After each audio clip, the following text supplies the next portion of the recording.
How do you create video content that not only tells your story, but helps your business grow?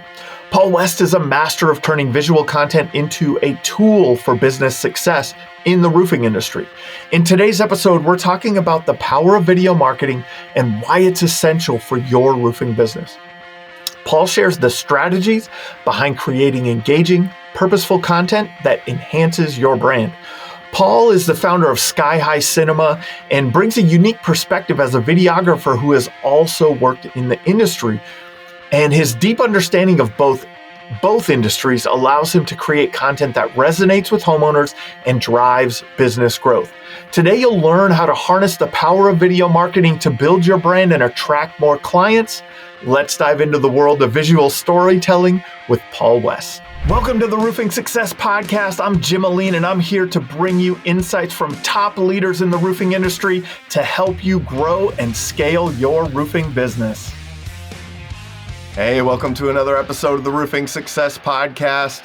Hit the buttons, leave us comments, leave us a review. We appreciate it every time you do it. Today, I'm my friend Paul West from Sky High Cinema. How you doing, man? Doing good, man. How are you? Sky High Cinema. Jim, what do you have some cinematographer? What are you doing here? Isn't this a roofing podcast? Paul, let's talk, man. Introduce yourself. Tell for people who haven't gotten to meet you or seen you around. How'd you get into roofing and what do you do? So it's kind of a funny story. You know, if you would have asked me, well, what's it going on now, 7 years ago, if I could ever see myself in the roofing industry, I would have kind of laughed in your face. But it's been quite a journey. The Sky High name came about because I primarily did drone videography for TV and film before transitioning into the roofing space. So I started working with a roofing company back in 2018, I think. So 6 years, I guess. But worked for them about 4 years, kind of learned the roofing game, and then also honing in on my craft of videography and marketing, and got paired up with John the Roof Pro, John Cenac, and him and I have been kind of co-partners for a while now, doing traveling around the country producing content for other roofing companies and his platform as well. So yeah, it's been quite a journey. Yeah. And I mean, so for those of you, you've seen Paul's work if you follow John. So that's a good way to put it. If you're not familiar with Paul, he's the guy behind the camera for John and for a lot of roofing companies. He's worked with some of our clients and things and does a great job. And he also has roofing experience because he's actually sold a roof or two.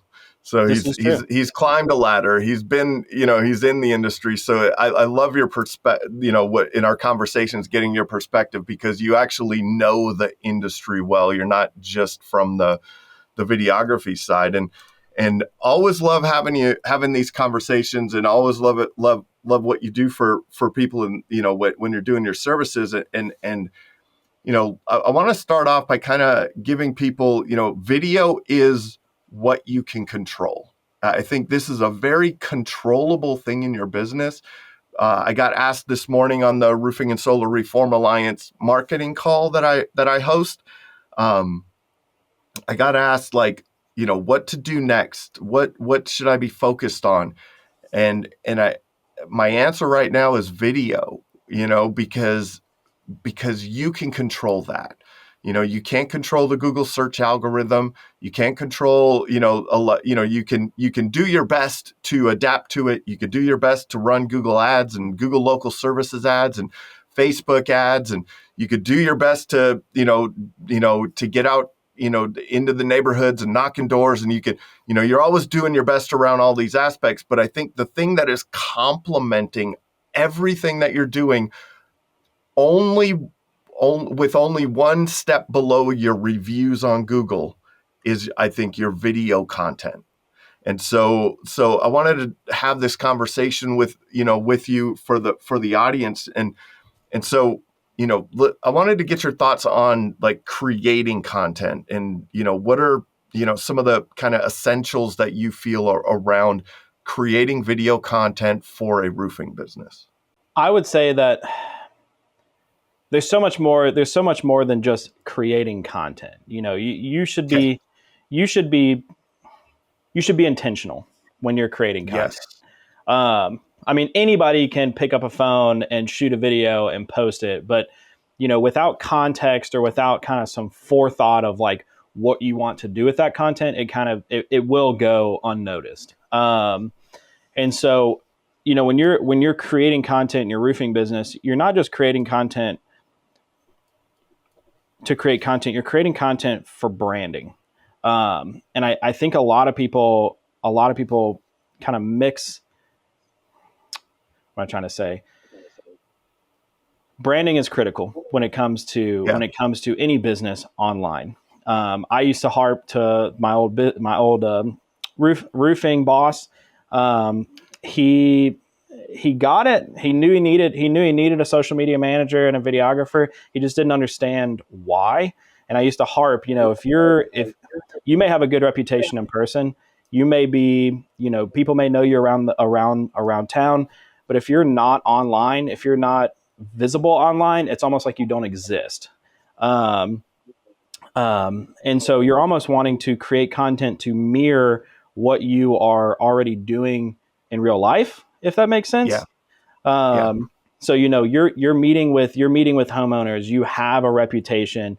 The way that you service your customers, like all of that should be put on video. The way that you are everything that you are doing, everything that you harp about in person, you should translate into a video. And what that does over time, it's not an overnight thing. So it's like I laugh at these marketers who are online right now who are saying like, oh, like we can get you 30 leads tomorrow. And it's like, no, it really doesn't work like that. It may work in the short term, but in the long term, it doesn't work. And the one power that video will do is it's forever. You're when don't compare your day 1,000 or day one to somebody's day 1,000. Some other roofing company may have hundreds of videos and you may be a little bit intimidated by that, but you have to remember that they started with that first video. And so, I know I'm kind of jumping all over the place, but don't be afraid.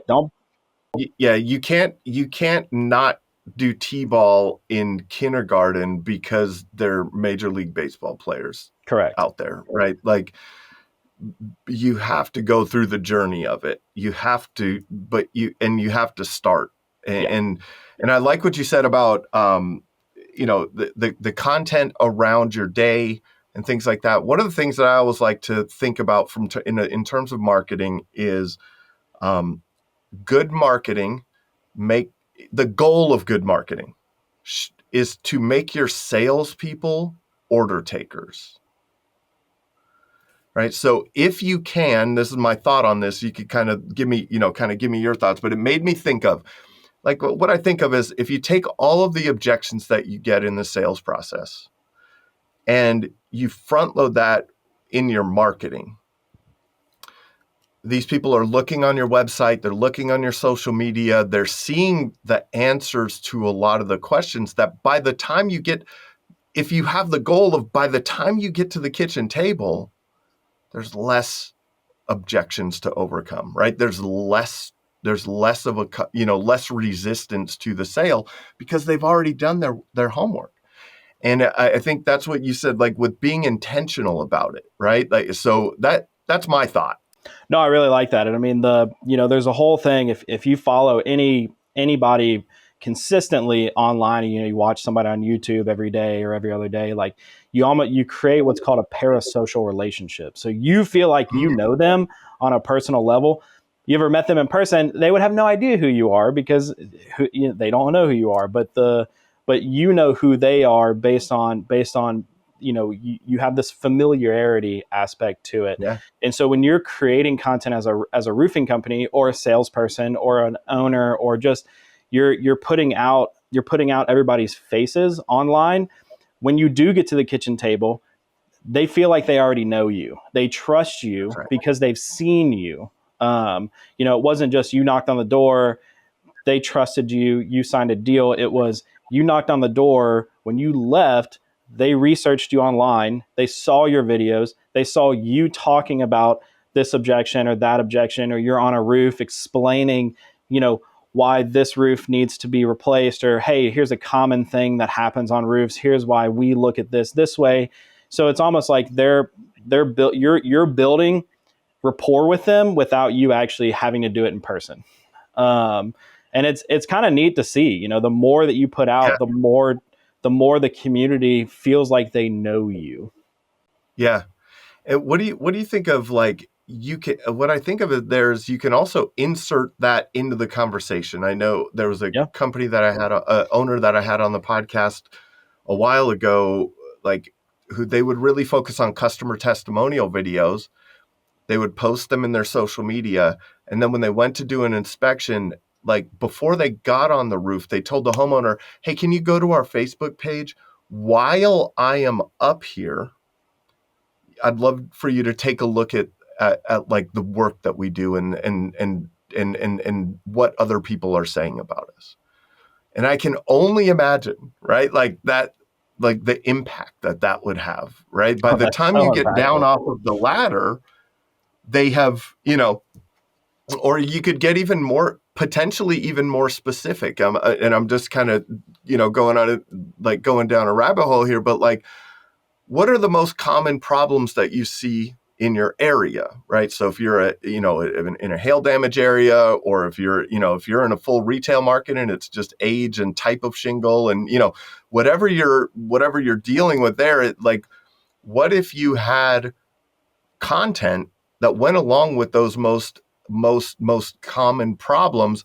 And again, before you climb that ladder, you said, "Hey, while I'm up here, I'd like you to watch this that kind of talks about what I might find up here."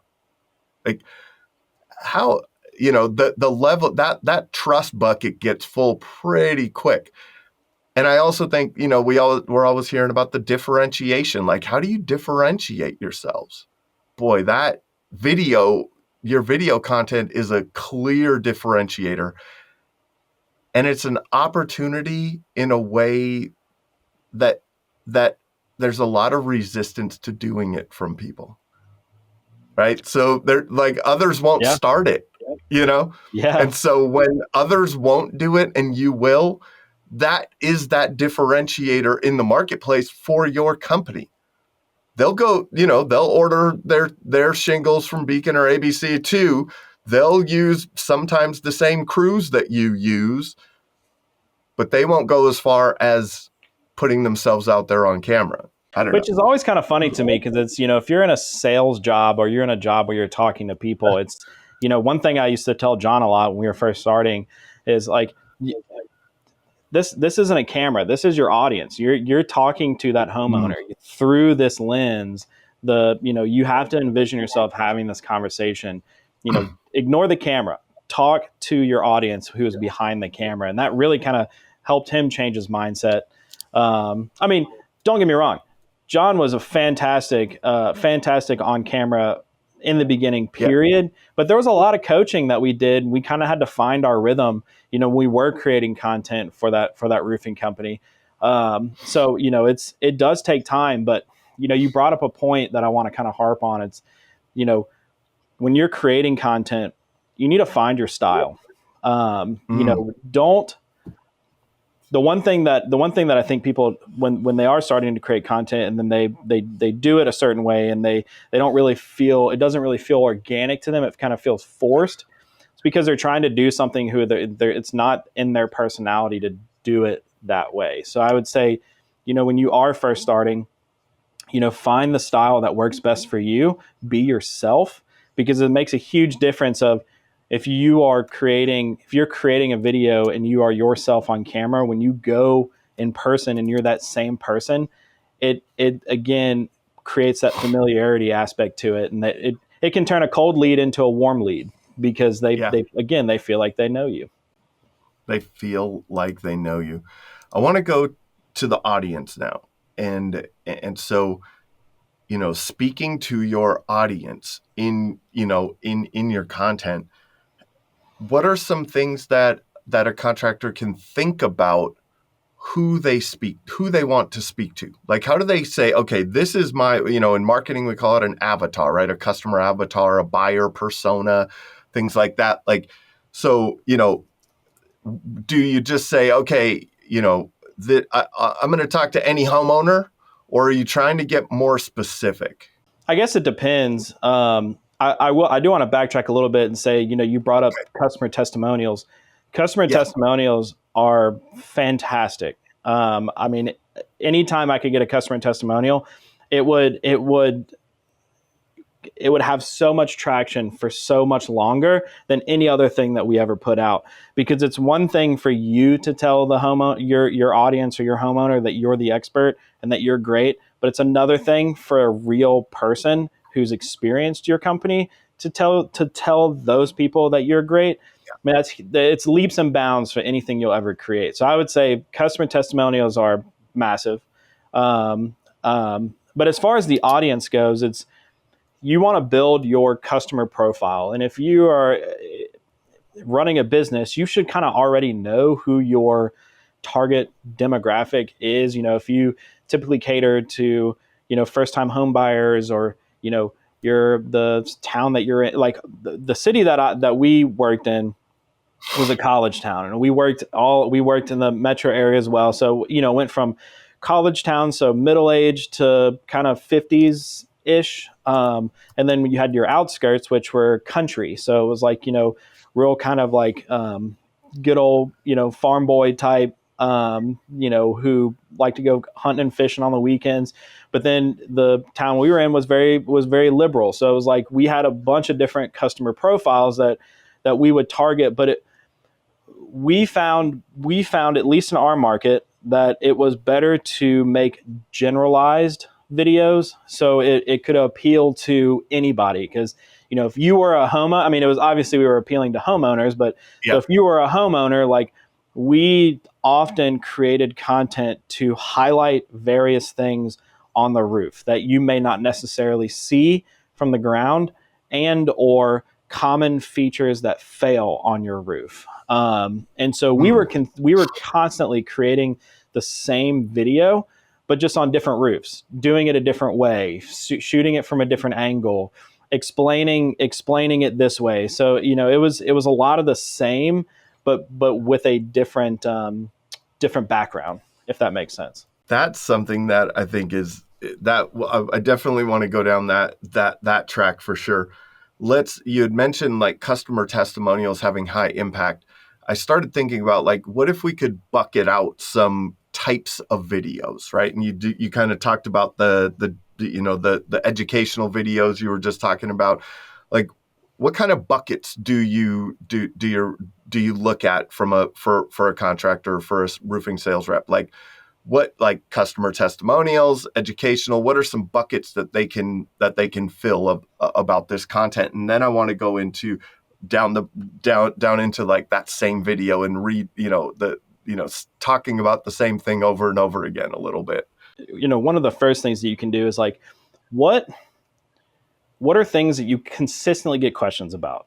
If you're constantly getting to a part in your roofing process or your customer journey, and you're constantly getting the same either objections or same questions, make a video about that. Make a video explaining in clear-cut form of, like, at this point in the process, this is what's going to be happening. Like, I've started helping roofing companies shoot the process. So it's like, if you're sending out, say for example, you're using a CRM that automatically sends an email to somebody about, like, hey, your job is now moved into supplementing.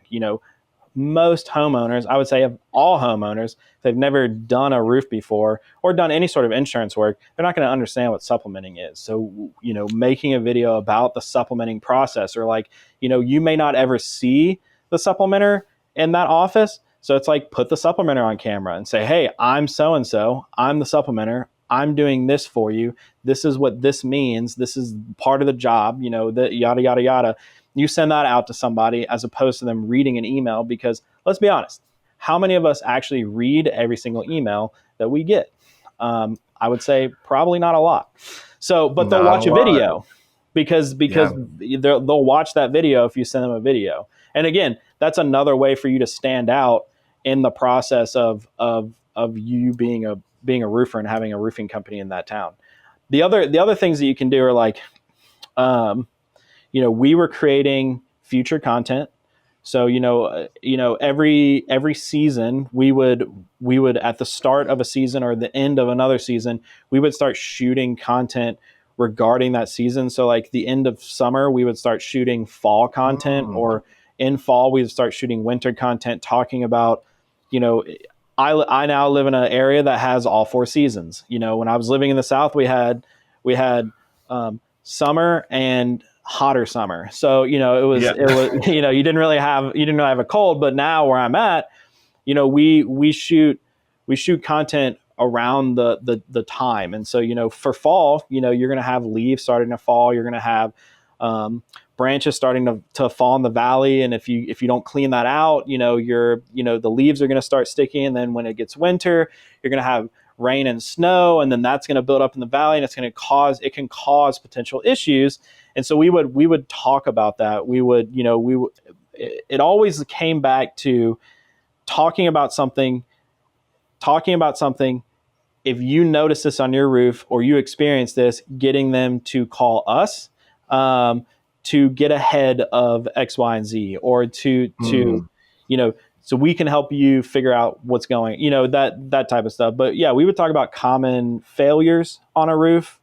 Um, we would highlight different features of a roof. So we'd be like, do you know what this is?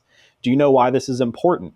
Um, we would do a lot of stuff from the ground. We would shoot around people's houses. We would talk about, clogged gutters and why this can cause issues, if not handled properly. I mean, I think I wrote in one of my notes, I was like, you get on a roof and you see a potential roof sale. I get on a roof and I see 10 plus potential videos. Yeah. So yeah, I hope that answers your. It does. And one of the things I love that, like, and like, I that that's a that I love the time-based video idea. Like, of saying, okay, what's coming up? Like, what, because a lot of times we're talking about, hey, a recent storm came through, or this happened or that happened, and it's reactionary to the past. Yep. I love that, adding the aspect of the future-based content, where you're shooting content about what the upcoming season is bringing to the, what challenges that your roofing system faces in terms of that, right? Like, how do we, and what to do to prepare, and how to do all that. That's awesome. Now I want to go down the path of, man, but every year you're going to shoot the same video. Every year every month we get, every time you get on a roof, it's the same problem. I just shot a video about it 2 days ago. I just shot a video about it a month ago. A lot of people know Gary Vaynerchuk now, and I saw a clip of him one time, and someone was saying, Gary, why do you say the same thing over and over again? And he said, because it's the right answer. I like that. And I was like, that is so, like, it's the right answer. But not everyone saw the first video. Yep.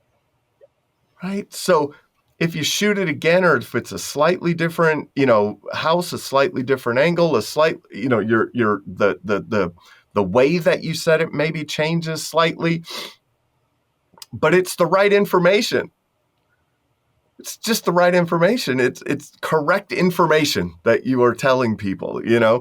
So don't be afraid to just do, to go down that path. And man, you're going to get a library full of content over time that, maybe some of it it falls into the same line of this issue or that objection, or, things like that. That's awesome. You have more. Yeah. Well, and you have to think about it too, social media, when you post a video, 100% of your audience will never see 100% of your videos. And so, when you post a video, say a pipe boot is failing, when you post that video, 10%. So, if you have 100 people, you may only have 10 people that see it. You post it again on Wednesday, or you post it again on Friday, or you post it again the next Monday, a different 10 people are going to see it. And so, that repeat content is okay, because it's not like every time you post a video, the same person seeing the same video. It doesn't work like that on social media, and it never will work like that. So don't let that dissuade you from creating a video that, hey, I created this last week, but it's like you're on a different roof now. Maybe it's a different salesperson. It's a different issue. Don't be afraid to repeat content. I mean, John and I shot like 700, 800 videos while we worked together and at that roofing company. And a lot of them, if I had to sort all of them, it would be, we may have 100 of the same videos, but it's all on different roofs. That's great. That's great for people to understand, right? I think that, there's a challenge in man, what do I create? Like, how do I come up with something? And I like to tell people that as you do this, like over time, how you said, when you go up on a roof, a lot of people see a sale, you see 10 videos. As you do this, the more that you do video, the more that you shoot videos, the more that you see topics for videos everywhere. Do you feel like that? Like, that's how I feel, man. Like it, and I started helping people shoot video back in like 2009, 10 area. Right. And it was a realtor friend of mine that I was working with. I helped him build a video blog for the neighborhood that he farmed in his real estate business. And I gave him like, these are 10 videos to start with, 10 topics. Go shoot these videos. And then by the time he got done with those 10, he went, oh, now I get, like, it clicked a little bit. Like, now we'll just continue to go down these paths and answer these questions and talk about this and talk about that. And then you get to a point where it's just, everything looks like a video to you, Oh, absolutely. which is awesome. How have you guys, I don't know how much you get into the metrics of the social media, for John and for all the, for what you guys are doing. Have you seen changes from the interest-based algorithms from the audience-based algorithms? Have you seen some changes in the way that the content is being consumed? Or is it not something that you're in the weeds on? I used to follow it every single day. Now I kind of don't. Because the content that I'm putting out for John is very much, it can be considered timeless. Got it. But when I was shooting for that roofing company, I absolutely followed that. And even back then, it's been 2 years since I've been there. It did seem like every six or 7 months, the social media companies would change their algorithm and focus more on X, Y, and Z. I mean, when I started, reels weren't a thing.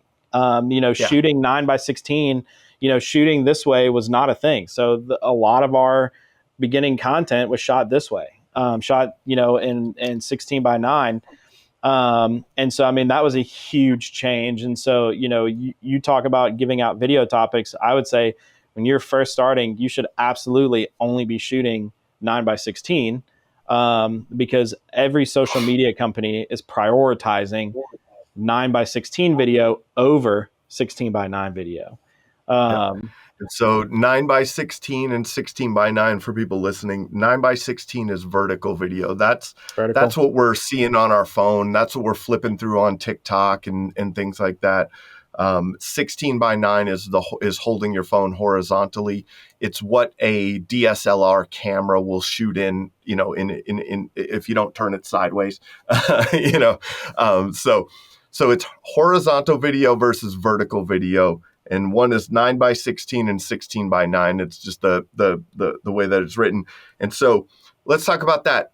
Why start with vertical video?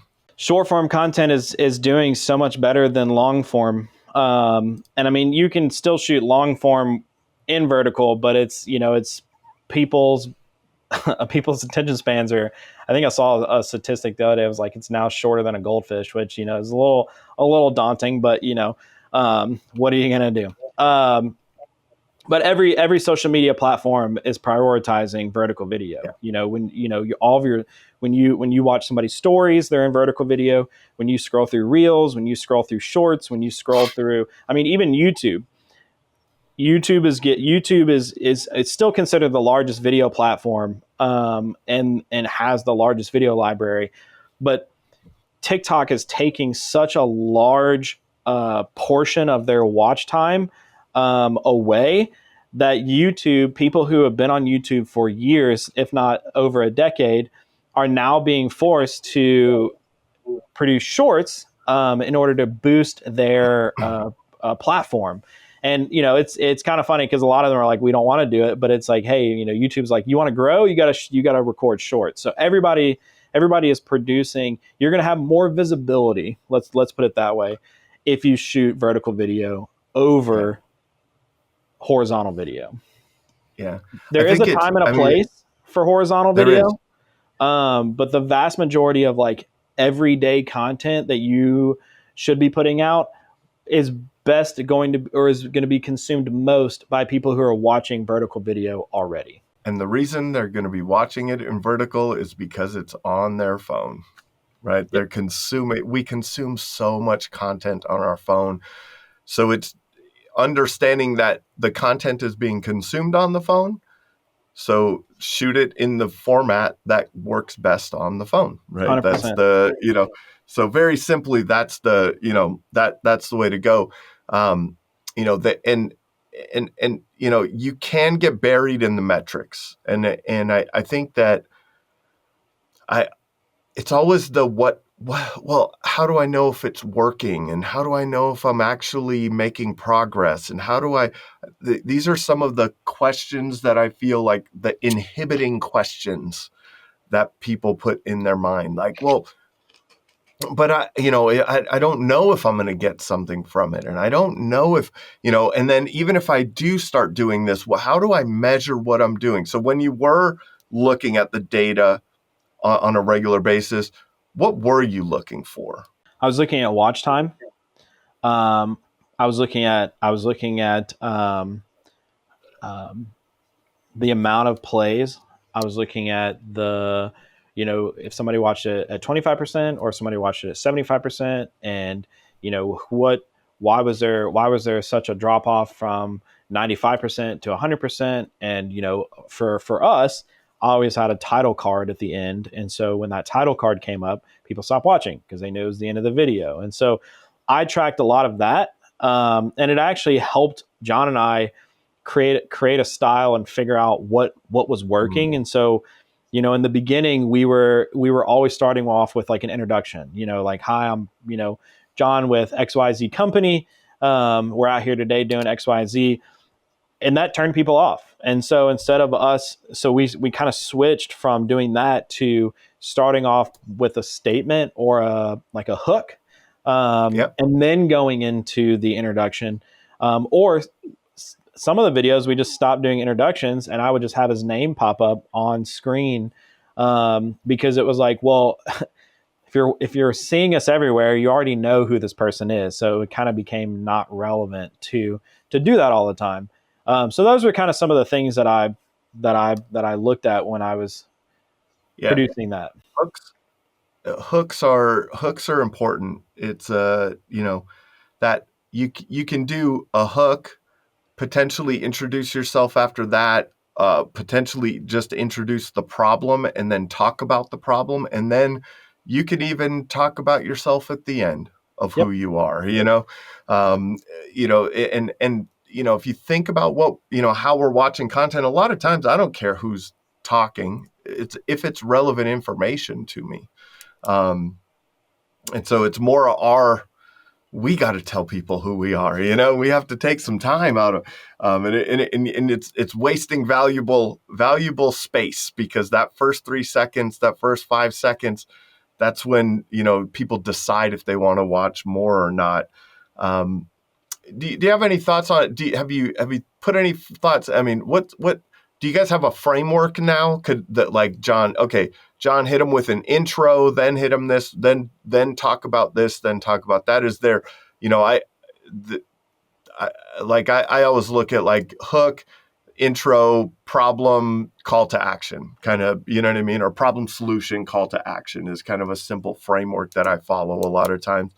I don't know if there's really much more to that, but I know Adam Benjamin's another one that, like, if you watch Adam, it's a great framework. He has a framework, you know what I mean? And it's, I think that in learning how to shoot video and getting good on camera and things like that, I refer to it in a way of freestyling within a framework, right? So you can, like, that you got to do a hook, then that you have to, kind of introduce either yourself or the problem that you're going to talk about. Then you're talking about the problem and the solution, and then you're hitting your call to action. Like, just so you know that what's coming next for you is the way I think about it. How have you kind of coach that to John, maybe, or how do you coach that to roofing contractors? I try to follow the keep it simple, stupid formula, because when you start overcomplicating it, because you have to remember that you're a roofer, you do this every single day.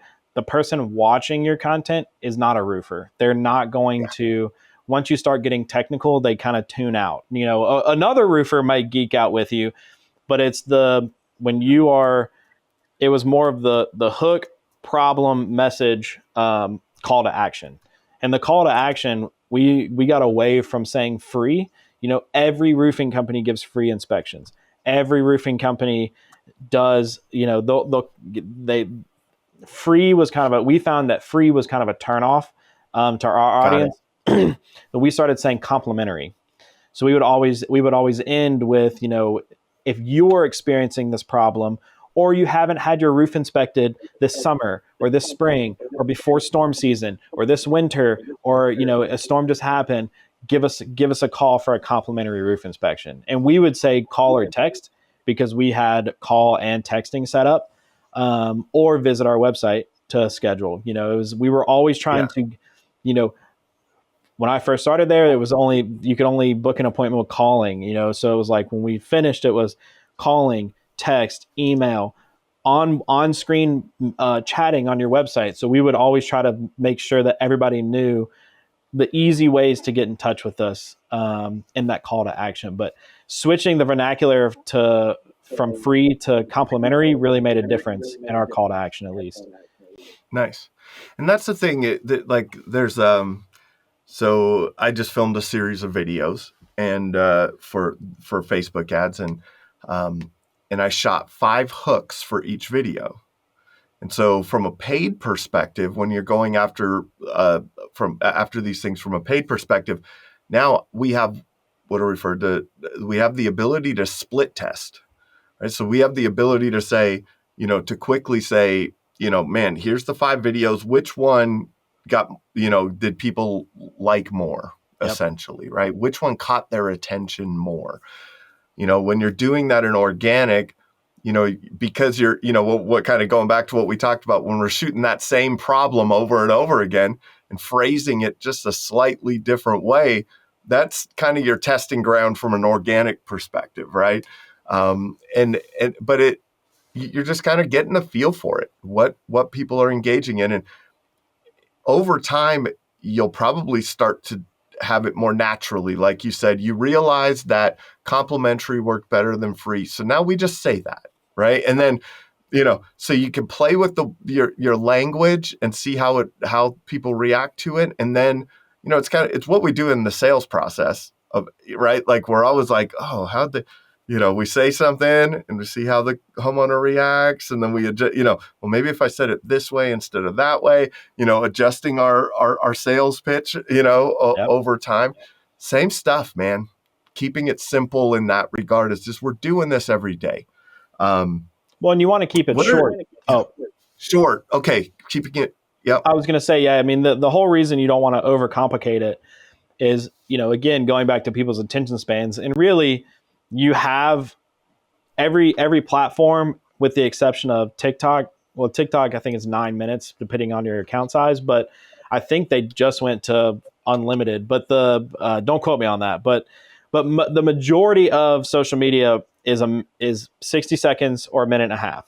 And so really trying to jam in your hook, problem, message, and call to action in a minute and a half, you have to keep it simple. You know, the more complicated you make it, the more people will tune out, and you'll fail to keep it under a minute and a half. Let's put it that way. I always think I get asked this question a lot, and I like the keeping it short, especially for the platforms, right? Yeah. Like when I started this podcast in 2019, I would take an episode and I would find how many 59-second clips I could pull from it, right? Like that was what sounded good in 59 seconds, like, and I would just pull those out, and that was my limit. Because it was 60 seconds. Like that was so under 60 seconds was the limit. I think it depends on what you're doing. Like when you're doing that day-to-day social media, definitely keeping it short is the way to go. 100%. I think maybe though, I've also like told people like that, well, how long should videos be? And I said, well, sometimes it's as long as it needs to be. Yeah. But what are you being intentional about what you're using it for? Right. If this is a social media quick hitter, like you're staying within this lane, you got these bumpers up. But if this is a video that you're putting on your website or sending to, customers that just sign a contract with you, and now you're explaining what happens from here. Hey, we're gonna get your materials ordered, and we're gonna get you on the schedule, and we're like those type of videos to me can be the time that it needs to be.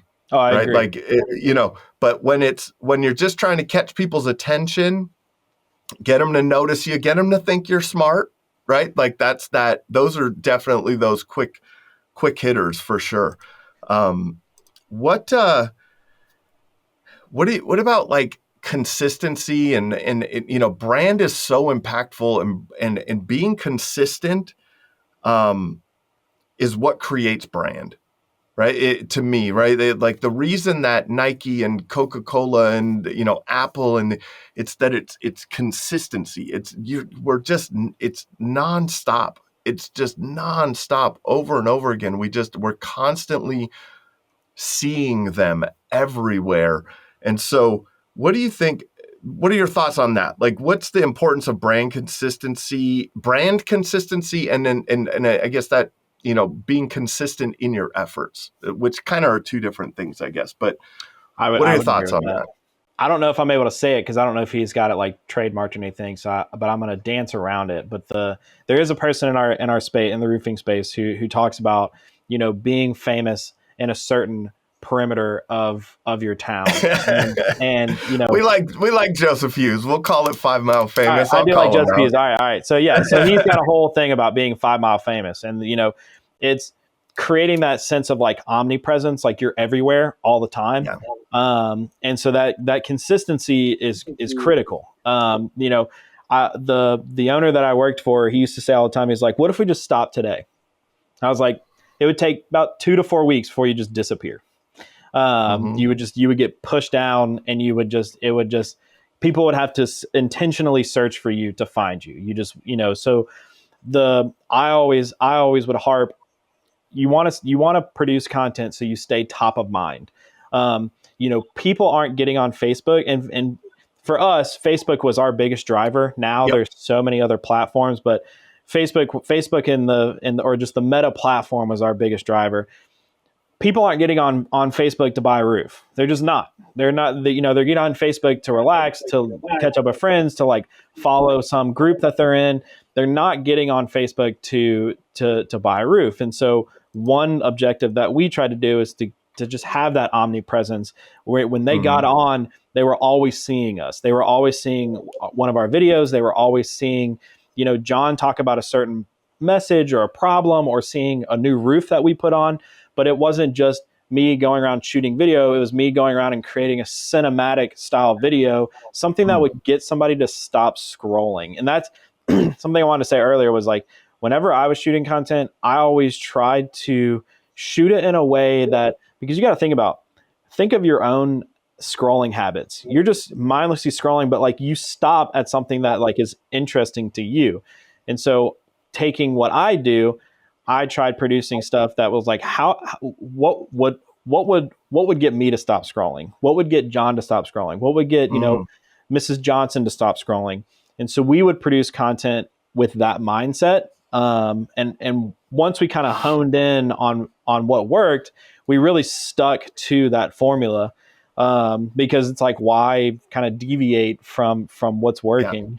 But yeah, creating that omnipresence is really key. And so, again, it's going back to the repeated content. It's okay to repeat content. It's okay to put out, there were lulls in my recording schedule. And so it's like, if I needed a post for that day, and I haven't posted in a while, I would post the same video, but different copy. I would post the same copy, different picture.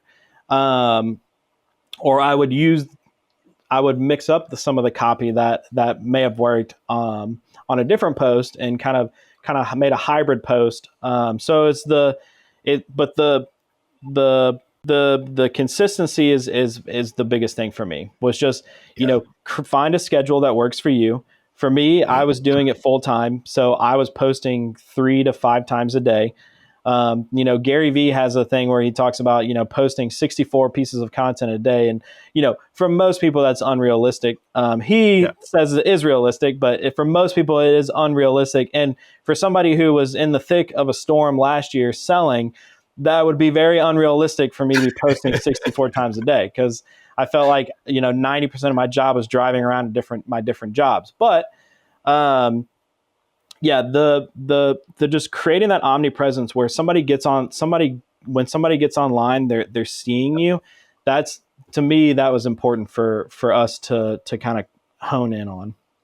Yeah, that's the goal. Like, I think that's the big goal, like, is the omnipresence, right? The omnipresence, 5 Mile Famous, like, best known roofer book here, like, that's what we talk about is omnipresence. And it really is like, just, it's so impactful. Now let's go to the kind of the other part of that question, which is the brand consistency. How do you get people to know that it's you, right? Like, we know that it's Coca-Cola every time. We know that it's Apple, right?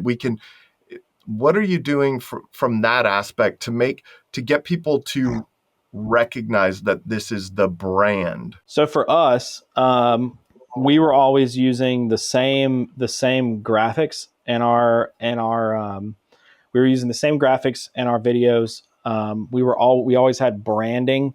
So we never really shot without some sort of branding on our shirt or on the, like, behind us. So there was some form of branding always in our video. So product placement, right? Like, you're making sure that the logo, and to simplify it, right, the logo is in the video. Yeah. So it wasn't. I see what you're asking about. When somebody sees a red can, it's usually Coca-Cola, or they see. I'm trying to think of another thing when they. And we're not going to get there from a roofing business, right? Like, correct. But colors matter a lot, right? I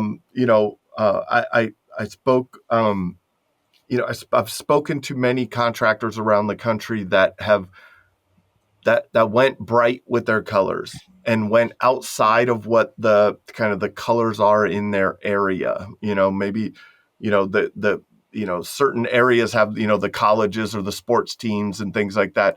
And you could either go with that, or you could go flip it and go against it. But like, people being recognizable, having that recognizable color, the color scheme, logos, things like that they're seeing over and over again, those brand impressions add up, and then they start to put the connection together. It takes a lot of connections these days. Yeah, I'm glad that you brought it, because I wasn't thinking that simple. And that, yeah, I mean, that's the color. My coloring was consistent. Even if you watch John's stuff, his logo is, he loves LSU. So obviously he incorporated purple into his Yep. logo. And so anytime you see captions, I play around with the different captions, but typically the coloring is that it has some form of purple in it all the Yeah. time. Yep. So for that company, we went from a like green to blue. And so if you go through and look at our video library, you will see that once we change that logo and color, Yep. the entire color scheme of anything I put in the videos changed from that green to blue. But Yep. yes, you're right. That was something that you can consistently do is when Yeah. have that color. It's subtle, but it works. Yeah. And it goes along, now your truck wraps and your yard signs and Yep. your, everything, the colors on your website and the colors in your, everything just kind of flows together and makes those connections for us. What kind of, like, are you using is there any new cool tools that you're using, things like that are helping you to edit, to get, to get content down? Are you using AI in any ways in your process now to write descriptions or doing any of that fun stuff? What do you got from that aspect? I was hoping you're going to bring up AI because I'm probably going to get flack for this, but AI to me is still such a novelty. Like it's Yeah. not anything that I use like seriously. And again, I'm not dogging on people who do use it seriously because there are a lot of people who are using it, but I still believe in that human element. For anything we do, AI makes things easier because it can Yeah. make your process quicker. But for me, I just don't have time to explore it to a level that I want to, unfortunately. Um, um, I'm sorry, I Cool forgot where I was going tools. with Like that. what Tools, tools are yes. you using for Excuse me. editing? Are Sorry. you using CapCut? Are you using, like, what are some of the things that you're using to help to produce the end result? So I use Premiere Pro, which is Adobe Premiere Pro, but that's kind of advanced for Yep. most people. Every social media platform has their own built-in video editor, which if you're just getting started out, you can absolutely use that. I have a little experience with CapCut, but CapCut is a good platform to use if you just want to record something on your phone and then cut it on your phone. You can add graphics, you can add effects, you can add various different components to your video. The biggest thing for me is every social media company is prioritizing videos with closed captioning. Hmm. And so I use an app called Captions, and I pay, it's like $8 a month, and I get access to their entire library. And it's funny because they just actually introduced you can make AI videos, which I haven't explored on that yet, but I'm probably going to very soon. But Yeah. yeah, Captions is great because you can even, you're talking about branding. We've kind of established a certain caption that we use for John's videos, and I've deviate from it a little bit, but for the most part, whenever you watch his videos, it's the same caption style. So it becomes, people are familiar with that. People are used to seeing it that way. Yeah. So something as subtle as keeping your captions the same, keeping the way that you have them displayed the same, it goes a long way. But yeah, It does. those are some tools that I'm using. The biggest thing that I harp on is incorporating semi-pro gear into your video aspects. So like if you're on a roof, it's obviously going to be windy, and as good as if you have an iPhone, as good as the microphones are on them, they don't fare well in windy conditions. And so I'm wearing this at the moment. But this is a great add-on. If you were to get any piece of gear today to start recording more content on a roof, a good mic set is critical. Hmm. Because What? people will watch a crappy video with good audio, they won't watch a great video with crappy audio. It just Hmm. some people may argue with me on that, but I really feel like it's if you're trying to deliver a message and they can't hear you. I mean, I see there's roofing companies in my area who are holding the phone, saying things and it gets windy and you can't hear them for like Can't 20 hear. seconds and you're like, Yeah. how did they even approve this People are to get put gone. up here? You know? Yeah. People are gone. Like if you start to that interruption in it, that like you're not going to get the engagement. I'm with you, man. Like, and it's a simple thing.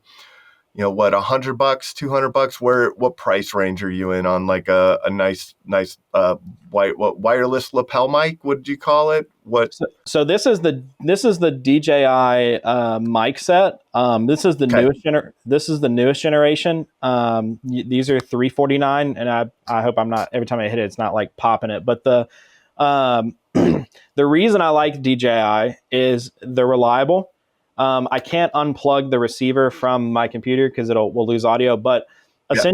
essentially, you have a little receiver that you can plug into your phone, and when you plug that in, everything that you record, the audio gets recorded in with that video. So you're not having to then go do post processing and sync the audio with your camera audio. But the reason I like these packs are they come with an additional mic. And that additional mic is great. We talked about customer testimonials earlier. This is such an easy setup that you can basically plug and go. And so, you're at a job, the homeowner's super happy. You're like, oh, hey, like, would you mind doing a quick testimonial for me? You pop on a mic for them, you ask them a couple questions, and you have a customer testimonial. So these are great on the go. This is a great on the go accessory. Nice. Yeah, that's a big one, man. The mic is the biggest one. Our phone cameras are so powerful. You don't need a lot of camera. What other things do you use? I think I always see you with the gimbal. Yep. People don't explain what a gimbal is maybe, and what, how that helps with some of the content. So the gimbal is great. I'm actually going to hop off camera really quick and grab it. Just because it's right behind me. Cool. The gimbal is a great accessory because we all like to think we have a steady hand, but we don't. And this really helps. This really helps you get. Sorry, I'm trying to unscrew it from my. There we go.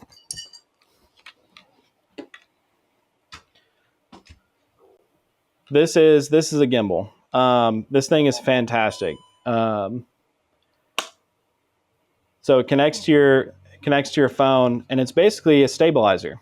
So, it's basically a stabilizer. So when you're on the roof, and you're moving around, you're hopping around, you're moving, it's going to keep your phone steady. And this is something that you could use as you start producing content, as if you're walking on a roof, if you want to, highlight something where, you want to have some movement in your shots. Like this thing is great. This is $160, I believe.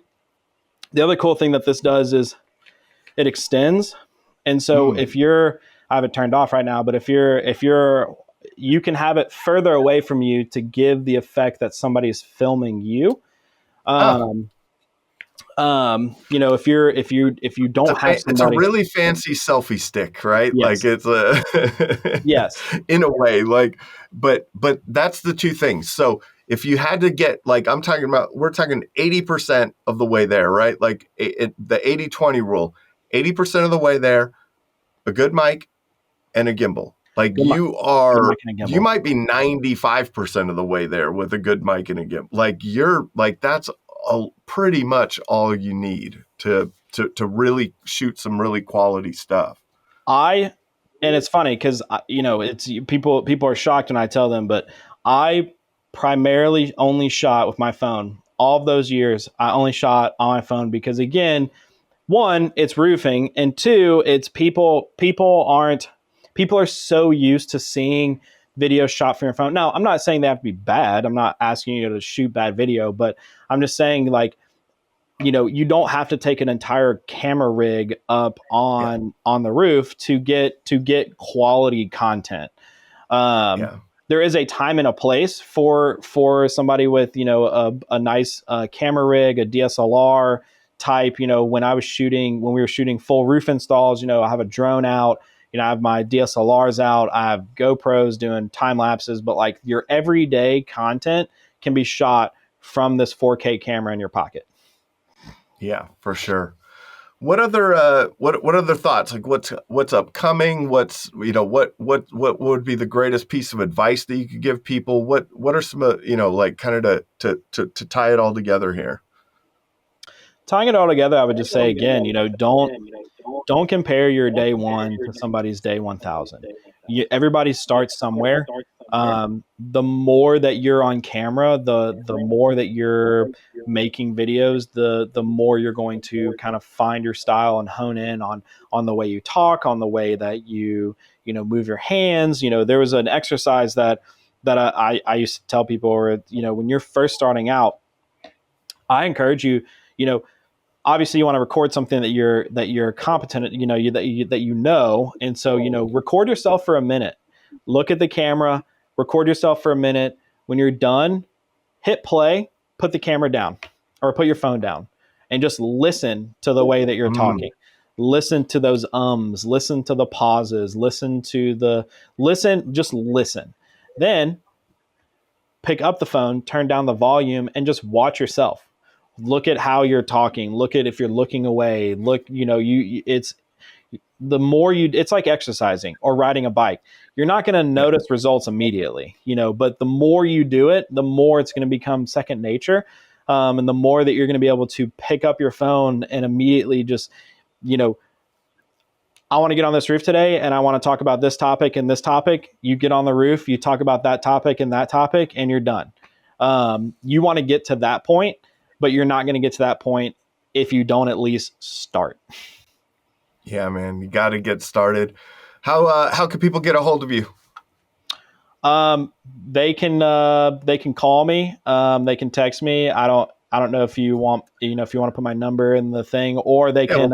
We'll put some info in the description. So check the description for Paul's info. Yep. Or they can go to skyhighcinema.me. All right.